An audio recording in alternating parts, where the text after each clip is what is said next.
And our mother called the day after Christmas and said she didn't want to be a mother anymore. And I didn't put it together at the time, but this was 3 days before my mother's 50th birthday. Hmm.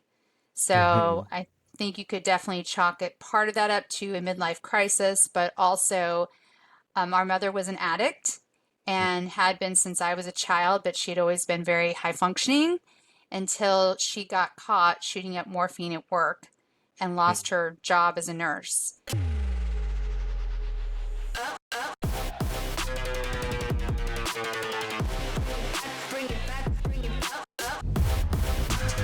Welcome to The Ownership Game with Gary Montalvo. What would it take to get into the driver's seat of your life and leave your mark? The Ownership Game starts now.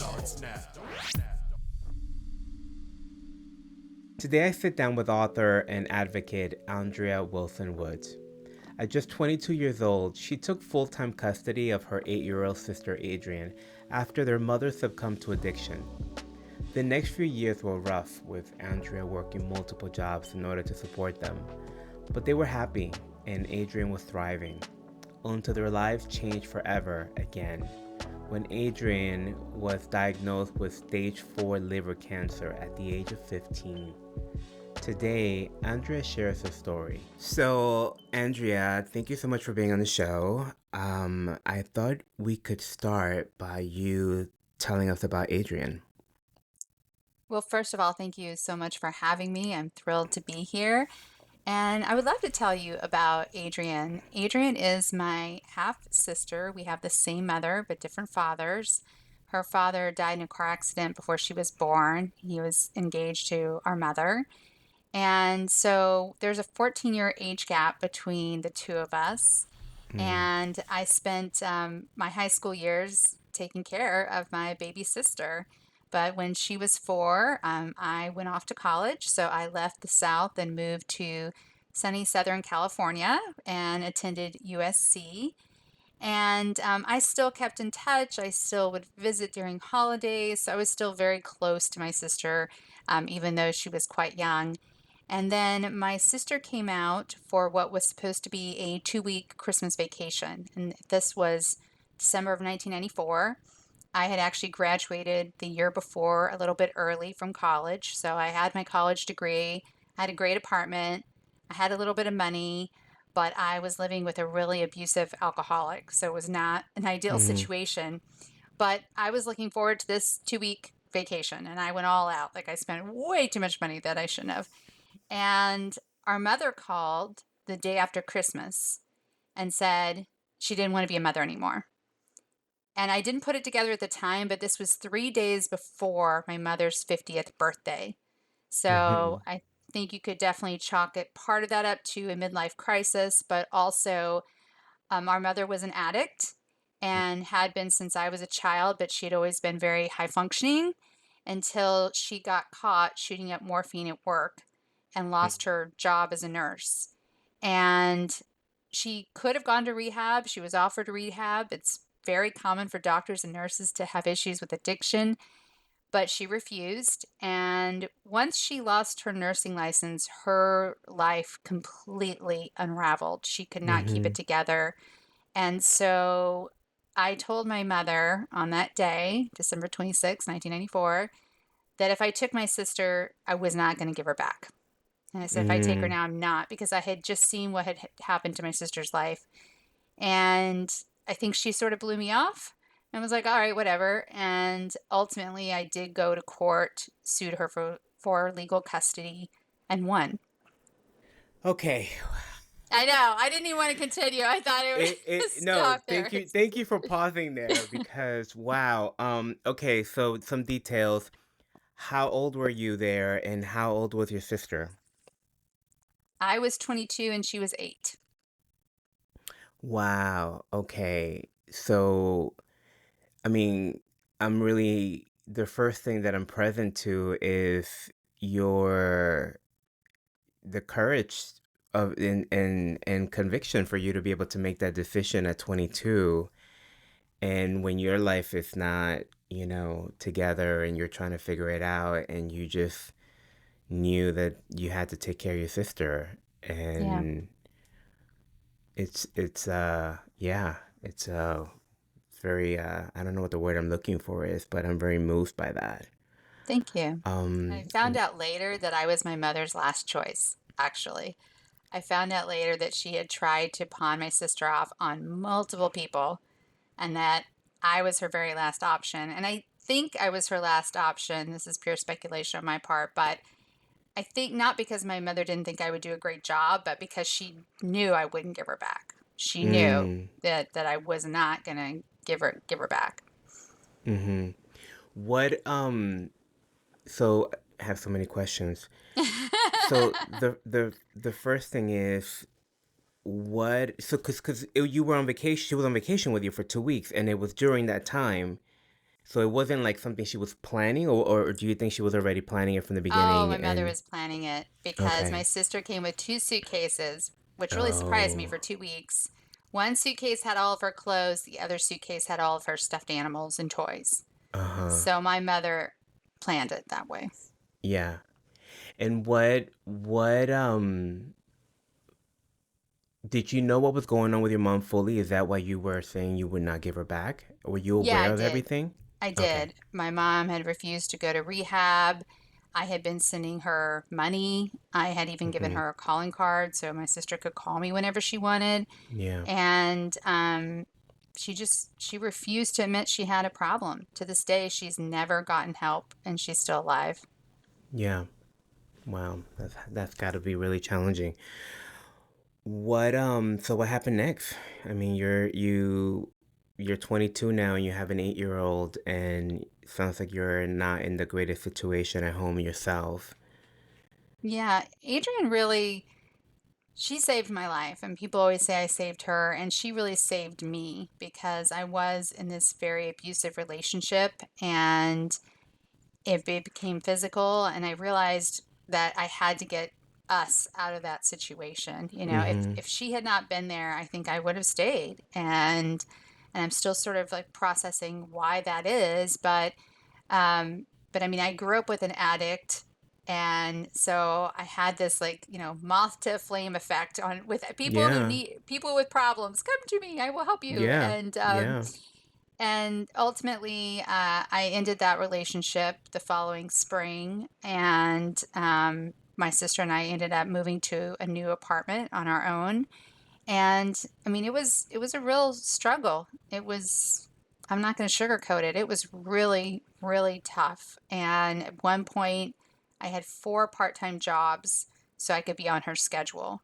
Because the Wow. problem with sort of an, 9 to 5 job is that it wouldn't allow me to be on her schedule. And I Yeah. wanted to drop her off every day at school. I wanted to pick her up every day at school. And so I sort of cobbled together a living, and it was really tough for a long time. Wow. And you're in your early 20s. Yeah, yeah. Mm. How what was it like for her during this time? I I think it was harder than I understood for a long Mm-hmm. time. I did meet someone 2 years after I had my sister, and I can out him. He doesn't care. His name is John, and he had a son, and his son was only 6 years younger than my sister. So they were like brother and sister. Mm. And we had this family unit, and that was probably the best thing that could have happened because my sister really needed a father figure. She needed a strong male role model, and that was our family. And John and I never got married, but um, his son, whose name I won't say, and my sister were very close. And ultimately, we did move in together to a house in Burbank, California. Okay. Okay. And so what happened next? So Adrienne really struggled with depression. I found out when she was 12, she was suicidal. And I was so fortunate because we found the right therapist at the right time. I'm still Mm-hmm. friends with her today and got her into counseling immediately. And I think that's when I finally understood the full impact of it must be hard for her. All of Yeah. her friends have a mom and a dad, even if they don't live with both their mom and dads, right? But she lives with her sissy, that's what she called me, and John. And I started to see how that was difficult for her. And also, there was a lot of abuse going on when I wasn't there. Those years I was away at college, a lot of abuse happened to my Mm. sister that I wasn't aware of. And but finally, she was coming into her own. And middle school sucked. But once she got to high school, she seemed to sort of just embrace who she was. And the minute she Mm. did that, things got easier. And she was always a good student. She was a straight A student with a 4.0 GPA. But socially, there were issues in middle school. But high school was looking great. She had a wonderful boyfriend. And then 3 weeks before the end of her first year of high school, about a month after her 15th birthday, she was diagnosed with stage 4 liver cancer. Stage 4? Yeah, stage 4. Yeah, I came home from Oh. work and I started teaching to be on her schedule. And so typically when I walked in the door, we had a rule in our house, homework first. So typically I would see her at the kitchen table doing her homework. And instead I came home from work and found her curled up in a fetal position on the floor, saying that she couldn't breathe and and crying. And this was a kid who did not cry. So we went to her pediatrician, and then he sent us to the hospital for a CAT scan. And it was an ER doctor, actually, who told us she had tumors in her liver and lungs. And then we were sent to Children's Hospital Los Angeles. And so from the time I came home from work to the time we got that news was about 6 hours. So I tell people your life can change in an instant, right? In an instant, you can Yeah. find out your loved one died in a car accident, for example. Or for us, it was 6 hours. It was 6 hours of waiting and waiting, and to find out she had tumors in her liver and lungs. We didn't get the official diagnosis for 2 more days, but that was enough. And Mm-hmm. she never went back to school in person, and I did not go back to work as a teacher until I began homeschooling her that fall. And okay. Wow. So, and how old are you now? I am 28. I'm 28. 28. Still a Yeah. baby yourself. Yeah, yeah.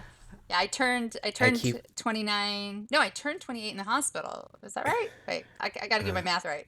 I turned 29 in the hospital during her yeah. fourth round of chemo. I keep focusing on your age because I keep trying to put myself in your situation when I was your age and dealing with what you're dealing with. And I like, I hear that a I lot. can't. Yeah, I yeah. think I was I imagine. blissfully naive. Like it just never occurred to me. You know what I mean? It just Yeah, never occurred to me my age and being that young. It yeah. didn't. Well, you're probably in at that moment. You're probably. Well, I don't know if this is true or not, but you. It sounds like you stepped into this place of like, I got to do whatever it takes. Like Exactly. so. It's almost like you step outside of yourself in that moment, and it becomes about your sister. Exactly. Um, It was about what was yeah, best for her. Yeah. I yeah, never it never occurred to me to say no to our mother. It never did. yeah. So you went to Children's Hospital. They sent you home. You're homeschooling. I'm assuming she's beginning some type of treatments. Yeah, so she started from that day she felt pain. A week later she was doing her first round of chemo. And so she battled cancer all through that summer and underwent multiple rounds of chemotherapy, which was completely useless for stage 4. But that's a whole nother Mm, topic we could have about doctors and how they have conversations with people. And knowing what I know now, we probably would have done things very differently, but we did what the doctors recommended. And ultimately I transferred her to UCLA because she had primary liver cancer, which is more often seen in adults. And at Children's Hospital Los Angeles, despite it being one of the top 10 in the country, they didn't have the experience with her specific type of cancer. So I had to really battle the insurance to get her to UCLA. And by the fall, she wanted to go back to school. It was really important to her. So we worked out something with the school district where I was teaching her a couple of her classes, and then we got tutors. And so she was still doing chemotherapy at that point, but at home. And then it just got to a point where it was really clear it was not helping at all, and it was making her sicker. And she died on October 9th, 2001. So she only lived 147 days with that diagnosis. It was really fast. Wow. So she was home when she passed. She was. She was. I had to fight the doctors to get her home, but she was home. Yep. Yeah. I see you smiling, so it seems like that was meaningful for you. It was. If I had done what the doctor said, I would have put her on a respirator. That's what they wanted me to do. So she went, she took Mm, a very sudden turn for the worse, and we ended up in the hospital and at UCLA, and they thought she was in sort of a coma. And, mm-hmm. and I said, I'm taking her home. There's nothing you can do. Like, I'm taking her home because they wanted me to put her on a respirator. And I didn't want to do that because one, she was breathing on her own, and two, I knew that if I put her on a respirator, I would not be able to turn it off. Yeah. I would not do it, and I just Mm, believed she was still in there. And so, and this is actually one of the best stories in the book, in my opinion, is that they said, okay, well, then you're gonna have to go to hospice immediately, which we did, and it was all just a bunch of paperwork. But this hospice nurse comes in, and her job, they sent her in to convince me to keep Adrienne at the hospital. And I just like put my body over Adrienne's, and I don't see her, and she's being very nice. And this is like 5 o'clock in the morning, and I haven't slept in like 35 plus hours at this point, right? And I said, I don't care who you are. I said, just figure it out because I'm taking my baby home. There's nothing you can say. I'm taking her home. I understand all the risk. We're going home. And later on, can I curse on your show? I haven't heard anyone. go Yeah, for okay. it. Later on, that hospice nurse told me that her nickname for me was Andrea, don't fuck with my family, Wilson, which is the best nickname ever. Like, it's the best. I was like, you're right. And she did. She said, look, she wants to take her home. So, in the process of getting her to prepare Adrienne to take her home, the nurses try to put a catheter in her. Now, mind you, John, the doctors, they were all outside. So it's just me and these two nurses, and I'm holding her hand, and they're trying to put a catheter in her. And as far as everybody else thinks, she's been in a coma. That's what they all think. And the minute these nurses tried to put that catheter in her, she shot up. She woke up. They looked like they had seen a ghost. And she was like, Sissy, make them stop. And she grabbed her IV pole and went to the bathroom, would not let me help her. She's like, I don't need your help. Goes to the bathroom, gets back in bed. And we put the sheet over her, and we opened the door, and we let in John, two of our closest friends, and the doctor who wanted me to put her on a respirator. And I looked at him, and he was just silently weeping. He was just weeping. Mm, And she looked around at everybody, and she had a very dry sense of humor. And she was like, I don't know what all the fuss is about. I was just dreaming. so, so we got her home, and the entire ambulance ride, she was just a chatterbox. She was like, well, what happened? Wait, it's Sunday? What? Because she lost like 2 days worth of time, and we were filling her in on everything that happened. And then she died 2 days later at home in her bed, mm, surrounded by people who loved her and not in any pain whatsoever and not hooked up to a machine. yeah. She sounds like a real character, like a She real. was hilarious. Tell me about her personality. She was really she was really funny. I mean, she had this just Yeah. incredible dry wit, and on her tombstone it says young spirit, old soul, and that really sums her up Mm, because she had this vivacious spirit, and yet she was going to yoga before yoga was cool. Like, she decided to go to yoga mm, in the summer of 2000. I'm like, yoga? You want to sign up for yoga? All right, fine. Um, I mean, she was just very spiritual, and I called her my little hippie chick, because she was just so in tune and aware of things that I think most of her peers were not. And she also got Mm-hmm. along very well with adults, extremely well with Mm, adults. And you never had to talk down to her. And in fact, if you did, she'd call you out on it. So, so she was a character. She was a handful. mm, love that. Okay, so she passes away, Mhm. and you have to now figure out how to move on. Yeah. What's going on for you, and what was that time like? Well, I want to call back to one of my favorite episodes before you hit record was that episode about divorce with Carrie. And she Mm, mentioned after divorce, it's more than the loss of a marriage, right? You lose friends. Things change.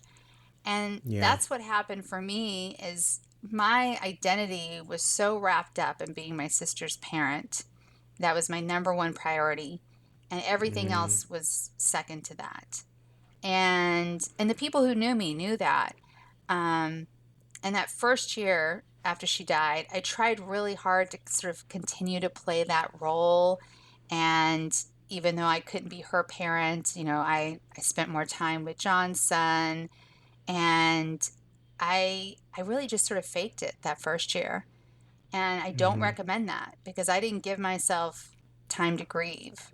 And the rare times that I showed emotion, whether it was, sadness or anger, which was very rare, but um, people didn't like it. And so Mm, a year after Adrienne died, I sort of had a breakdown and I was really suicidal. And it was John who said to me, to his credit, because I didn't think he paid attention, he said, if you kill yourself, Adrienne will hate you for it. So you can't kill mm, yourself. Like he knew. It was like he was in my brain and he knew I had this like master plan, like total plan that would have worked in my mind. And so that really weighed heavily on me. And so I finally said, I've got to find a way to channel this grief. And my goal simply was to volunteer for a nonprofit. Like that was it. Like that's what I was going to mm-hmm. do. And I looked and looked and I approached the largest liver disease organization in the US and they wanted nothing to do with liver cancer. And I finally, after I was completely sure that was the final response, because I kept pushing them, but they said, nope, we're not doing it. I did more research and realized there wasn't a single organization in the US dedicated to primary liver cancer. And I knew because of my Mm, sister's diagnosis, the trajectory of this particular cancer. Um, I just realized that I had to do something about it. There's a great Lily Tomlin quote where she says, I realized somebody should do something about that. And then I realized that somebody was me. And that's exactly what happened. And so I founded Blue Faery in December of 2002. And we really started in 2003. and what is Blue Fairy dedicated to? What's the work that you're doing through the organization? Blue Fairy's mission is to prevent, treat, and cure primary liver cancer, specifically hepatocellular carcinoma. It's also called HCC for short, through research, education, and advocacy. Love it. And it's been a while since you've been doing this now for 20 years. Yeah, I know.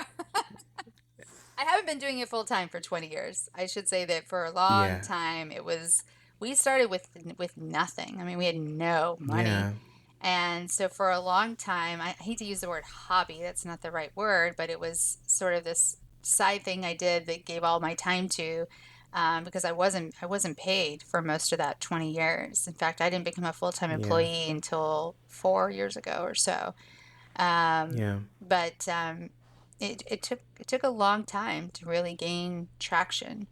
But just when I would think about giving up, I would my phone would ring and it would be a call from a patient or a family member asking questions. And it just felt like Mm, every time that I sort of hit a wall, I was like, oh, I can't do this anymore.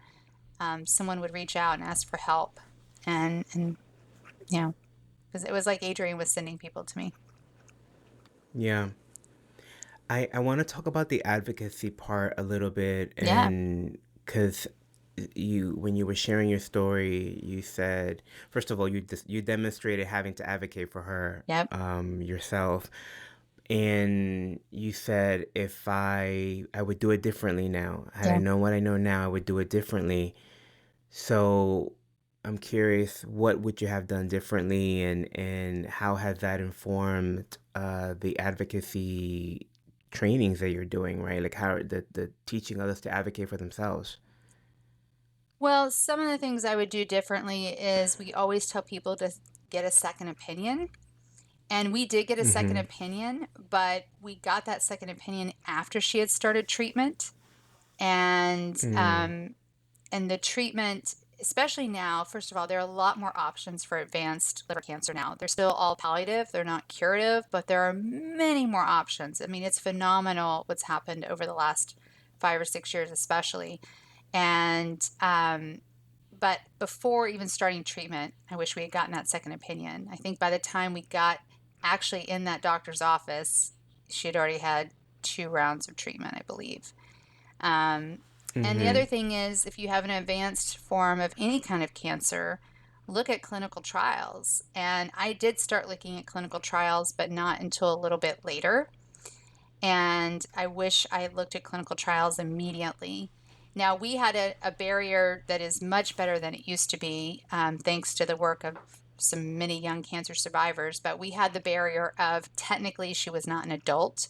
So even getting her into a clinical trial was a challenge just because of her age, which was ridiculous because she was a grown young woman. She was taller than me. She was bigger than me. I mean, she was fully grown, right? Mm-hmm. And that's less of a barrier now, but it's still a challenge if you're a pediatric patient trying to get into a clinical trial. Um, and the other thing I would do differently is I maybe would have asked different questions because the first pediatric oncologist we had was awful. He was terrible. And his way of telling us these Mm. drugs aren't really going to do anything for her was, this is a quote, now would be the time to take a vacation. Go to Hawaii. And it was like, what? Like I didn't understand that that was his way of saying, yeah, look at your eyes. I love it. That was his Jesus. way of saying we she doesn't have a lot of time left. Like we don't have anything to actually treat this. And I think Mm-hmm. doctors are getting better about that now. Another thing I always say to patients, you need to ask the doctor with, again, with liver cancer specifically, is are the drugs you're giving me curative or are they palliative? Because I need to know because people will make different decisions. And most people assume if you get a disease and your doctor gives you medication for it, then the goal is cure. Mm-hmm. When the doctors Mm-hmm. know whether or not those drugs are curative, they know and they can tell you, but you have to ask. Wow. Yeah, I think that excuse me.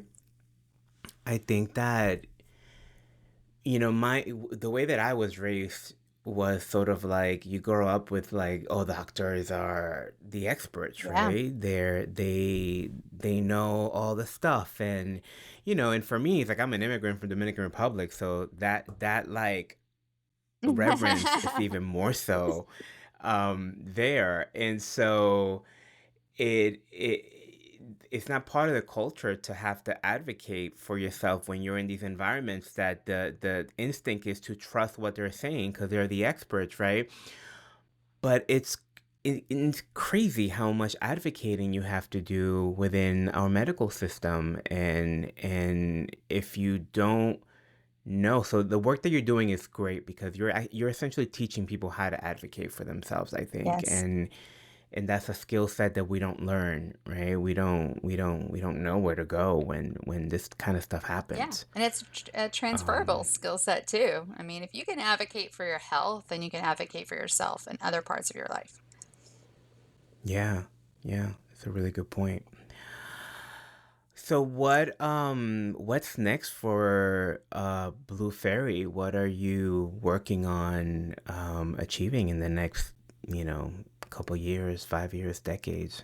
Oh my goodness. Well, there's a lot ahead of us because unfortunately, liver cancer is going to overtake, I think, both breast and colon to be one of the top cancers in the US by 2040. It is one of the most common, Really? yeah, it is one of the most common cancers worldwide, and it's the third deadliest cause of cancer deaths worldwide. So, it's not going anywhere anytime soon.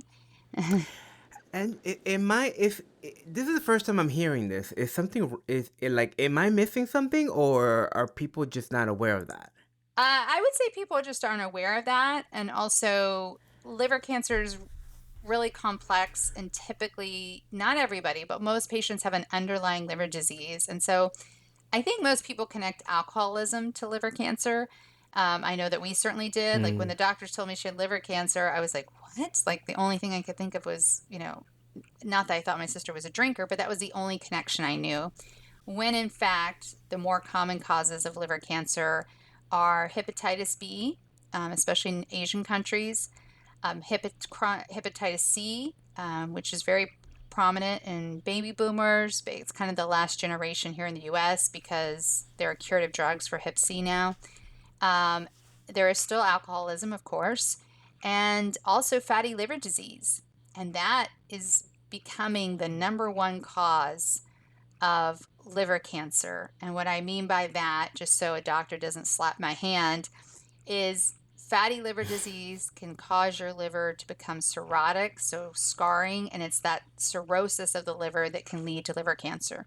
So if you have fatty liver disease, it doesn't mean you'll get liver cancer, but your risk has gone up astronomically for liver cancer.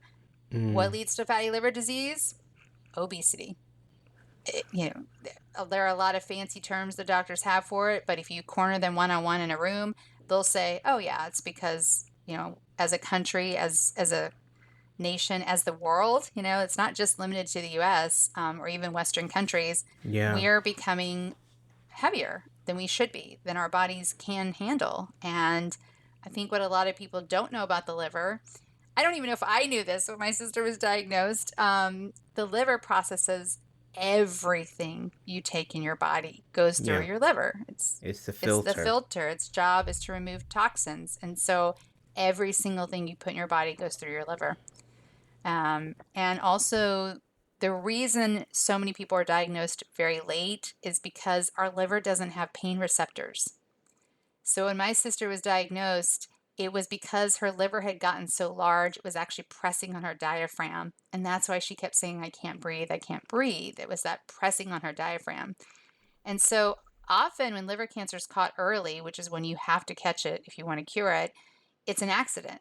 I hear so many stories where I got a scan for something totally unrelated and they saw a lesion on my liver. Um, Hmm. yeah, so it's scary.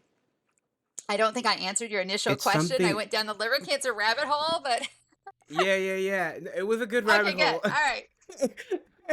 Liver I was cancer no, 101. and I think it's an important. I think it was such an important sidetrack because you're right. It is such a problem, and I we've done a couple of episodes here on health and wellness, and so we've touched on some of this stuff before on the show. But it makes sense why that is growing so rapidly when we are getting larger and larger, and the stuff that we're eating is just crappier and crappier, Yeah. and there's more toxins in our lives, and so it just makes perfect sense that is so I'm glad that you took that moment so that people have that awareness of yet another reason why you need to be serious about your health and Yeah. getting the stuff under control. um but so answer my initial question, are do you guys Yeah. have are you working on anything? Yeah, so we have a lot of programs. We have our patient resource guides, which are free. They've been in over 700 treatment centers in the US alone, and we ship worldwide for free. Mm, So they've been in multiple countries, and they're in English, Spanish, and Chinese. And so that was a priority from the very beginning, was the educational component of it. Because when Adrienne was diagnosed, I was given these one sheets on the chemotherapy and nothing about the cancer. And so I actually said to the surgeon who did her biopsy, I said, these one sheets are great, but I want to understand the disease. And he was so sweet. He made copies from his medical textbooks. And here I was. I did have a degree, although not in science, and I had a BA. And I felt like I was reading a foreign language. And that's always stuck in Yeah. the back of my mind was there needs to be some real patient education here. So we make sure all of our patient education is really friendly at a seventh grade level, which is the average reading level for Americans. And so we started with that piece, which we've always had. Then we also have a lot of different programs. We have our Love Your Liver program, which is the one that focuses on the prevention part of our mission. So with Love Your Liver, we're really focusing on at risk, underserved populations at risk for liver disease so that they can Mm, manage it and also be aware that if you have underlying liver disease, you are now at risk for liver cancer and what to do about that. So that program has 3 campaigns throughout the year. We do a campaign during February for Black History Month. We do a campaign in May for Asian American Pacific Islander Heritage Month. And then we have a campaign coming up in the fall for Hispanic Heritage Month. And for the non-English campaigns, everything is in native language. And we have a combination of virtual and in-person workshops. We also have the Truth About Liver Cancer. We have another program that just launched a month ago titled You and Liver Cancer. We have lots going on. Yes, lots. And we have a yeah. fantastic Yeah. community for patients and caregivers. It's not a Facebook group. I'm not a fan of putting your health data on Facebook because people don't seem to understand that Mark Zuckerberg doesn't care about HIPAA compliance at all. And so your data is not safe. And so we have a HIPAA compliant group that's private, that's very easy to use. So it kind of feels like Facebook, but your health data is safe there. And that community is in English, Spanish, and Portuguese. Wow. Wow, wow, wow. I'm very, very impressed, Andrea. Thank And, you. I think that, I think you're doing great work and really honoring your sister. And, it's so beautiful that you were able to turn all that grief into making such an impact and providing these services for Thank you. people. I appreciate that. Yeah, you're welcome. Let's pivot now to your book because you also wrote a book out of your experience, I right? did. The book is titled Better Off Bald: A Life in 147 Days. And it's a medical memoir documenting that 147-day journey with my sister. And but it also covers the 7 years in my life that I was raising her. And so I kind of use flashbacks woven throughout. So you see what life was like before cancer. But the story is told very much, present in her journey. And for example, day one is chapter one. So all the chapters are by days. Mm, And so there's no, I never wanted to fool the reader. I mean, the reader goes in knowing that Adrian's going to die. And some of mm, my favorite reviews are either it's a love story between sisters, which it absolutely is. And then some of my other favorite reviews are people who said, I I finished the book, but I stopped at day 138 because I knew what was coming. I put the book down for a month and picked it back up because I knew what was coming and I just didn't want it to happen. yeah. And it was a very special time because Adrienne realized she was dying way before I did. And she was a Mm, prolific writer, and she kept an online journal that she started before she got sick and continued writing in it until weeks before she died. And so by day oh, 3, wow. I introduced her point of view, and then you see my point of view. And there's this amazing sort of apex, probably not the best word, but if you will, where after her fourth round of chemo, I thought she was doing better because we were in and out of the hospital and everything went right. Like everything went perfectly. Couldn't have gone smoother. She wasn't in pain. And she knew in that moment that the tumors were worse. And by the time we got a CAT scan again, she was absolutely right. So I was on this high thinking she was doing better. And exactly at the same time she wrote in her journal, she knew she was dying. And so Wow. yeah, so you really see her point of view as the patient, and also sticking up for herself and things that she wanted, and then you see my point of view as the caregiver and the parent and the guardian, and things that I had to go through and fight. Um, Um, that was the quietest sneeze or cough I ever heard in my life. I just want to say, I well, know you're going to cut that I out, but muted the mic. I was like, how the hell did he do that? Oh, weird. I try to mute the mic when I'm gonna cough. That was gorgeous. That was funny. Okay. Um. So, were you always a writer? Yeah, I was. I was. I love writing. I was always a writer. I had actually written a play in Hollywood and directed and produced it. And when my sister was diagnosed, Mm, I was making not a living, but at least a little bit of a living directing theater in Los Angeles. And in fact, when she was diagnosed, I just had a show that opened, and I called my stage manager and I mm. said, "The show's yours. Adrienne's in the hospital. I'm not coming back." And I never went back to the show. Yeah, because it struck me how creative the format was for the book, in the chapters being the days and having her perspective and your perspective both in the same. It's it provides for a very rich experience, And I thank you. think. Thank you. And not everybody likes the Yeah. details, but I did not want to leave things out because I read every Yeah. single day, and I read a lot of cancer memoirs, and I felt like most of them left out the bad stuff because they were trying so hard to be Mm-hmm. uplifting and positive, and it's like, but you Yeah. can't leave out the bad stuff. You need to see the good and the bad and the ugly, and it's very raw, my medical memoir. And again, it's not for everybody, but it's definitely a true experience. And it's interesting because I didn't know how John would react to it. I didn't even think he'd want to read it. Our relationship ended 2 years after Adrienne died, and we're not friends.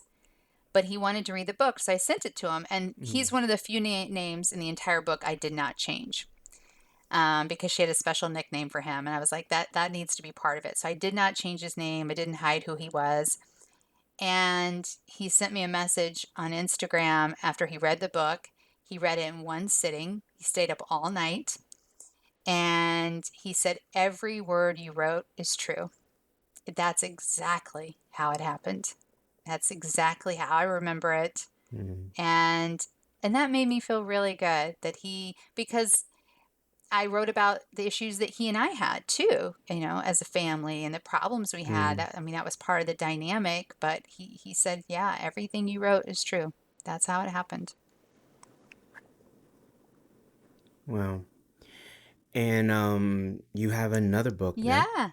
that you're working on now, or is Yeah, coming out so soon? just had another book come out. And as I mentioned, my sister was a prolific writer and she kept journals. She was also a really talented artist, and her artwork has been hung in three LA galleries.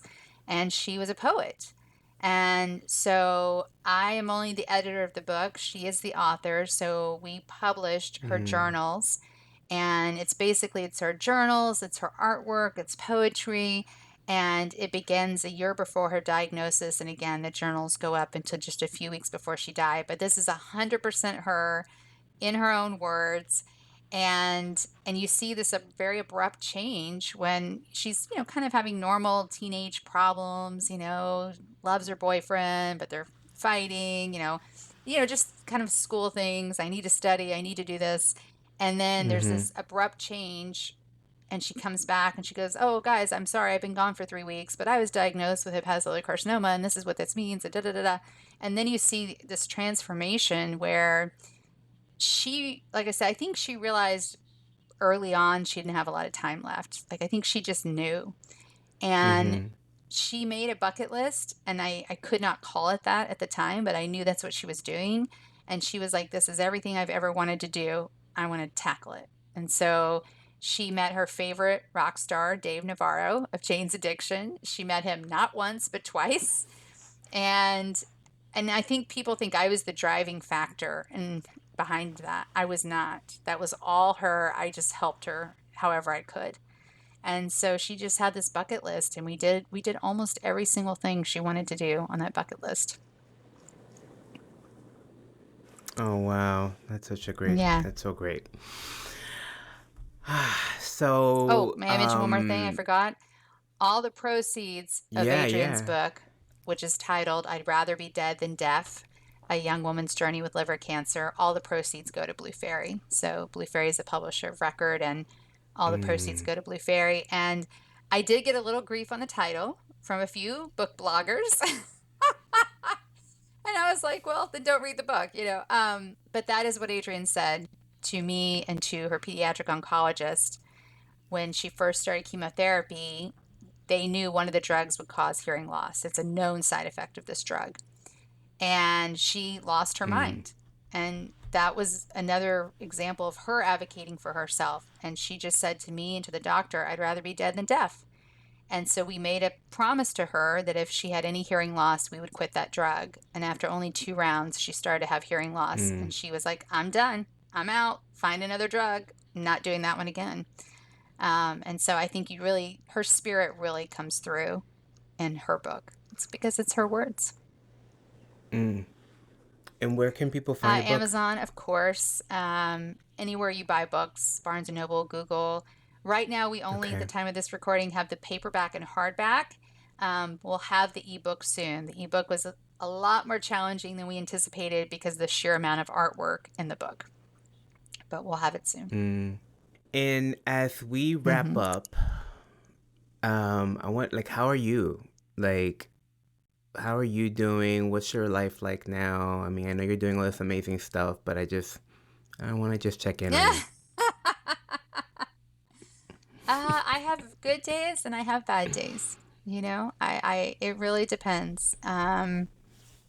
It's very challenging.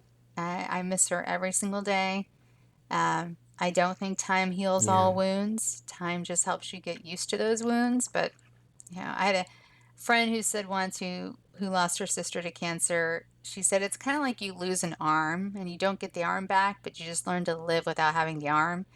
And to me, that's what that loss is Mm-hmm. like. I lost my sister, but I also lost my child. I was the first person to hold my sister after she was born because it was a cesarean, so my mom was still under, and my mom made sure I was there so I could hold her. And I was holding my sister when she died in my arms. And I've never, and I may get choked up here, but I've never loved anyone the way I loved Adrienne and still love Adrienne. You know, I never, it's Yeah. nobody's come close, you know, that complete and total Yeah. unconditional love that I feel parents should have for their children, but I don't think most parents actually do have for their children, you know, not dissing on parents, Yeah. um and I'm not saying she was a perfect kid. She wasn't a perfect kid. She made mistakes, um but I just loved every ounce of her being.